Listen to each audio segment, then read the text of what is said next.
Nigel Farage. In generations to come, children will be told a story. They'll be told that once upon a time, Europe was divided. There was a big wall down the middle of it, and the people in the East were very poor, and they had no democracy, and they lived under an evil system called communism that killed millions of its own people. But joy of joys, the wall came down, and we finished up with 27 nations, and those people lived in democracy, and 500 million people lived in peace. But sadly,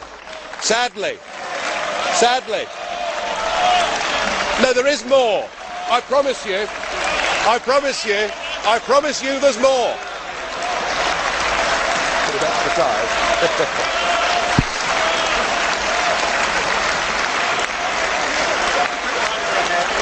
Thank you. I should just sit down now. Well, I must say, that's the first time I've ever received such applause, and I'm tempted, Mr. Verhofstadt, I am tempted to sit down, but if I may, sadly the story continues.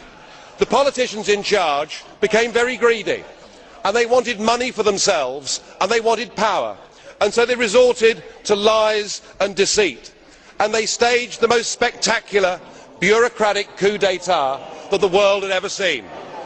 But they didn't need to use any bullets to do it. They were much cleverer, much more scheming than that. No, what they did is they put in place a new treaty. It was called the Lisbon Treaty.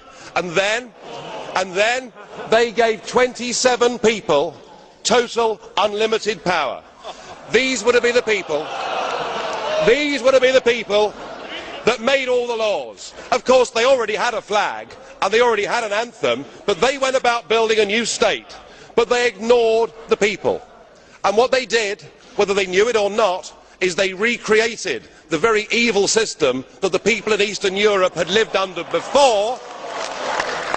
But the incredible thing was that many of the new bosses had also worked for that same evil system before. Well, of course, the plan was flawed, and their fanciful monetary scheme collapsed. But still, the new bosses wouldn't listen to the people. No, They made life tougher and tougher. They put tens of millions into poverty. They denied people a say. And in the end, those people had to resort to violence to get back their nation states and their democracy. And the moral of the story is they had learnt nothing from history. Members of the European Parliament, before you give this Commission power, remember that 60 years ago, an Iron Curtain came down on Europe. That now, with this Commission, there is an economic iron fist, and it's being felt in Greece today. We cannot build. Thank you, Mr. President. Thank you very much. Thank you, Mr. President. Thank you. Thank you very much.